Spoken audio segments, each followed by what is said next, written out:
The senator from Tennessee. Thank you, Madam President.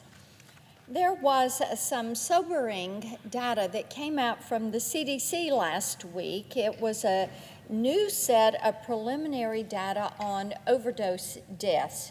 Last year, we lost almost 108,000 people to the ravages of drug abuse. Almost 4,000 of that 108,000 were Tennesseans. Those 2021 numbers are the worst that we have ever seen, Madam President. And I'm concerned because it seems that my Democratic colleagues and their friends in the White House are not seeing the big picture on this issue. Now, the White House claims they have a plan to address the drug crisis in this country, but they've intentionally ignored a key vulnerability when they do this. It's as if they're turning a blind eye to a key component, a key contributing factor of this drug crisis, and they're refusing to talk about it. It's the reason that crime is on the rise in most of our American communities.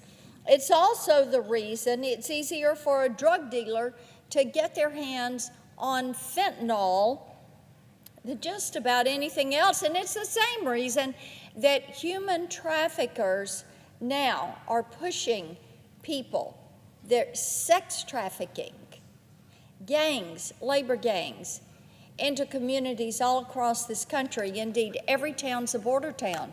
Every state a border state, because of this key vulnerability. They don't want to talk about this because I don't think they want to admit that they have been so wrong. And of course, that vulnerability, whether you're talking about drugs, whether you're talking about crime in the streets, it all comes down to talking about that wide open southern border. Don't take my word for it. Go talk to sheriffs in Tennessee.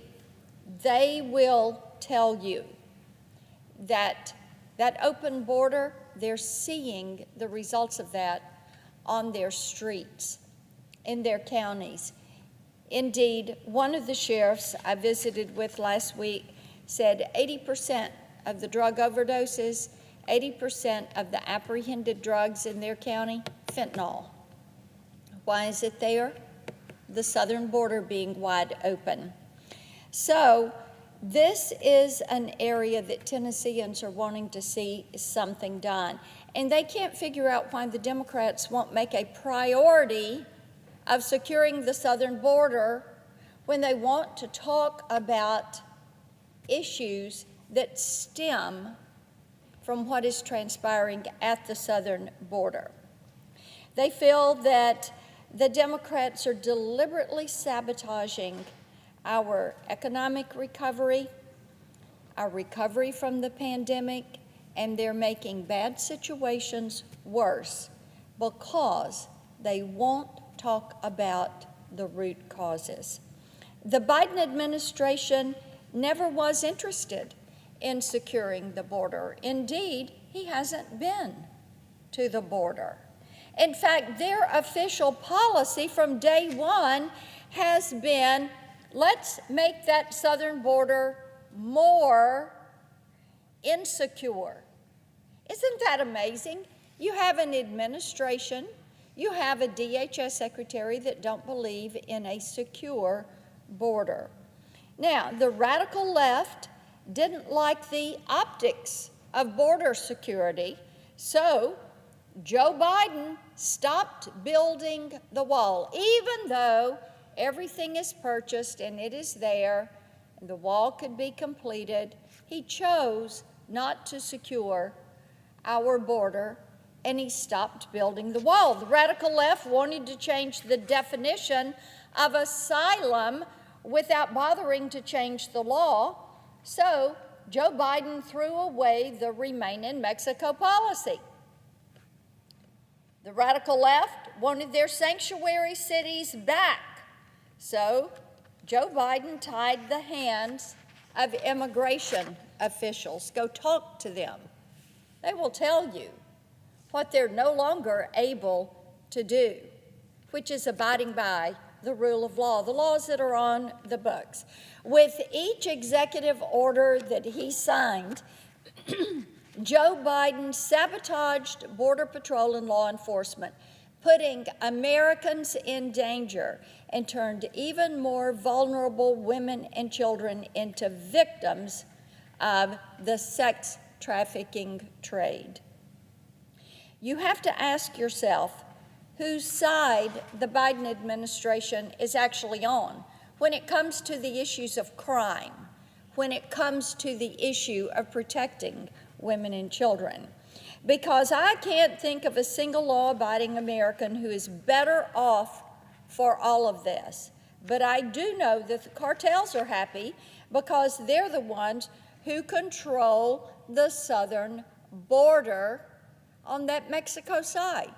You cannot cross that border into the U.S. unless you have gone through the cartel. So they're having to work out a way to pay their fee to the cartel, endangering their lives, seeing drugs pushed into this country. Last year, Border Patrol intercepted thousands of pounds of deadly drugs and repeatedly interrupted equally deadly migrant trafficking operations. But we'll never be able to account for the gotaways who escaped into the country with their drugs and human cargo intact. The level of self-sabotage has a purpose. The Biden administration has made it clear that they're willing to risk lives and livelihoods to prove their commitment to what they are calling compassion. Let me ask you this, Madam President. What is compassionate about women being pushed into the sex trade, little girls being sex trafficked, children being thrown into gangs? What is compassionate about that? That is what is happening because of this open southern border. This is insanity. The cartels last year brought people from 160 different countries to our southern border. Those are stats from the Border Patrol. We know that right now they are anticipating bringing people in at the end of Title 42. They're already working globally, in order to hit these numbers. This is insanity. But according to the Biden administration, we can't secure the border and stop the flow of drugs, but the federal government can hand out fresh crack pipes to those with addiction. And as much as they tried to say, no, that was incorrect, we've all seen the photos. According to the Biden administration, we can't allow shipments of perfectly safe, foreign-made baby formula into American communities. We can't process those waivers, they say. That could possibly be dangerous. We can't get a baby formula plant open in Michigan because the FDA is busy. They have other priorities. Meanwhile, parents are scrambling, trying to find formula for babies that have to have specific formulas.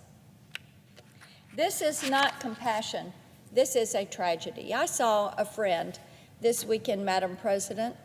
She calls herself independent-minded, leans more moderate Democrat. She said, you know, we have always been a government of, by, and for the people. But right now, what do we see happening? We see this government using people to get power for themselves. That's what's going on. People realize this administration is void of priorities. The saddest thing about all of this is that the Biden administration, I think, knows what needs to be done. Many of my colleagues and I have been talking about it, that there should be priorities to secure this nation and our sovereignty. Priority number one right now should be to keep Title 42 in place until three things happen. First, DHS needs to present a thorough and specific plan that will enable American officials to handle the anticipated 18,000 people per day that Border Patrol is saying will come to our border if those restrictions are lifted. Right now, it's about 6,000 people per day. Now, 18,000, I looked it up, Madam President. Illinois has 1,466 cities. 1,324 of those cities have 18,000 or fewer citizens. That is their population. So that is the equivalence that we are talking about. Our friend from Colorado was just on the floor. 482 cities there, 439 of them have 18,000 or fewer citizens. So we have Alaska. We have 355 cities in Alaska, 350 of them have 18,000 or fewer citizens. So it is like a new city of Alaska or Colorado or Illinois or Tennessee every single day. So DHS needs to come through. Second, Chairman Durbin must summon Secretary Mayorkas to a hearing before the Senate Judiciary Committee so that we can subject that plan that has been missing to scrutiny. And third, they need to consult with Congress to give Border Patrol and law enforcement the manpower and resources they need to execute the plan. Then and only then should we consider Title 42. Priority number two is to stop playing politics and embrace President Trump's Remain in Mexico policy. We know for a fact that it helped control the influx of asylum seekers, which in turn took the pressure off our limited resources at the border. And priority number three, the Biden administration must stop denying reality, finish building the wall, which is what Border Patrol has been asking for decades. Give them a physical barrier, give them more officers and agents, give them more technology so they can protect our nation and our citizens. That is how we would get that border under control. And as I said, Madam President, it affects crime in the streets, it affects drugs and fentanyl. This affects our citizens, our families that are heartbroken by loss of lives to drugs, to crime. There is a starting point, and there is a way to make a difference. But if this administration wants to do something about crime, if they want to do something about the drug crisis, they need to start it at the southern border. I yield the floor.